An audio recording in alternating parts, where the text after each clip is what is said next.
Praise the lord. విమోచకుడు బలవంతుడగు యేసుక్రీస్తు నామములో మీకు విమోచన, జ్ఞానము, పరిశుద్ధత, నీతియు అనుగ్రహించబడునుగాక.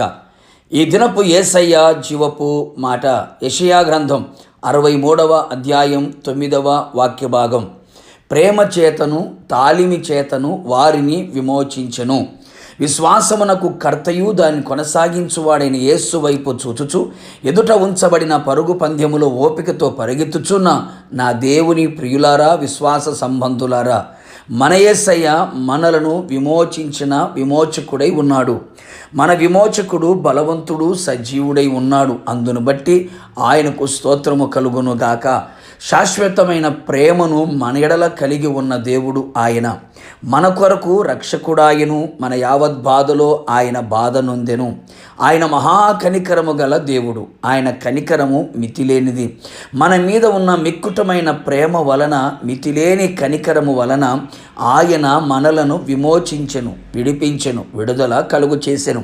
ఈ దినమున విలువైన ఈ స్థితిలో మనం నిలిచి ఉండి ఉన్నాము అంటే అది ఆయన ప్రేమ తాలిమి మాత్రమే. మరొకకు ఆత్మీయుడా, ఆయన ప్రేమకు తాలిమికి ఎల్లప్పుడూ జీవిత కాలమంతయు రుణస్థులమై నిలిచి ఉందుము. అల్పులము, అధములము, అభాగ్యులము, అయోగ్యులము, పాపులము, సాతానికి బందీలుగా ఉన్న మనలని తన ప్రేమ తాలిమి చేత ఆయన మనలను విమోచించెను. పాతాళము పాపాత్మలను మృంగివేయవలనని నోరు తెరిచి ఉండగా పాతాళం బలముల నుండి ఆయన మనలను విమోచించి ఉన్నాడు. పాపములోనికి, పాపపు కూపములోనికి దిగిపోకుండా ప్రాణమును విమోచించి ఉన్నాడు. పాపము నుండి విమోచించబడి నీతికి దాసులుగా మారితిమి. సమస్తమైన దుర్నీతి నుండి ఆయన మనలను విమోచించి ఉన్నాడు. ఆయన రక్తము వలన మనకు విమోచనయు, అపరాధములకు క్షమాపణయు కలుగుచున్నది. మనుషుల బలత్కారముల నుండి ఆయన మనలను విమోచించి ఉన్నాడు. ఆయన కృపను బట్టి మనలను విమోచించి విమోచన గానములతో ఆయన మనలను ఆవరించి ఉన్నాడు. మన విమోచన క్రయధనముగా ఆయన తన ప్రాణము పెట్టి ఉన్నాడు. మన విమోచకుడు ఇశ్రాయేలు పరిశుద్ధ దేవుడై ఉన్నాడు. ఆయన యొద్ద సంపూర్ణ విమోచన దొరుకును.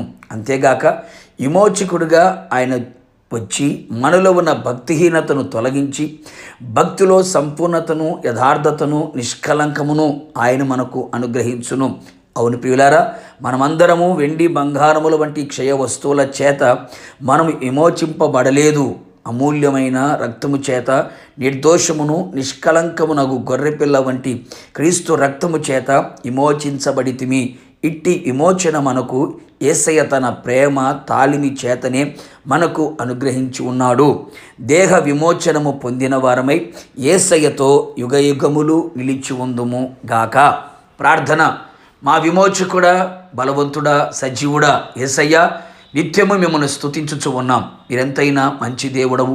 మాకు విమోచకుడువై ఉన్నందుకు మీకు స్తోత్రములు. పాపముల నుండి, పాతాళపు వశముల నుండి, మనుషుల బలత్కారముల నుండి, దుర్నీతిలో నుండి, లోక సంబంధమైన ప్రతి కార్యముల నుండి మీ కలువరి శిలువ రక్తము చేత మమ్మల్ందరినీ కూడా మీరు విమోచించినందుకు, విడిపించినందుకు, విడుదల కలుగు చేసినందుకు నిండు మనస్సుతో మీకు కృతజ్ఞతాస్తుతులు చెల్లించుచు ఉన్నాం. విమోచించబడినటువంటి మా తలల మీద నిత్య ఆనందం మీరు అనుగ్రహించి దుఃఖము నిట్టూర్పు ఎగిరిపోవునట్లుగా మీరు చేసి ఉన్నారు. అందును బట్టి మీకు స్తోత్రం. దేహ విమోచనమును పొందిన వారమై ఆర్భాటముతో, ప్రధాన దూత శబ్దముతో, దేవుని బోరతో మీరు మధ్యాకాశములకు వచ్చినప్పుడు మిమ్మల్ని ఎదుర్కొని మీతో యుగయుగము నిలిచి ఉండే భాగ్యమును దయచేయమని యేసు నామములో అడిగి పొందుకొని ఉన్నాము తండ్రి. ఆమేన్. నిశ్చయముగా మీరును మీ కుటుంబ సభ్యులందరూ ఆయన ప్రేమ తాలిమి చేత విమోచించబడుదురుగాక. God bless you.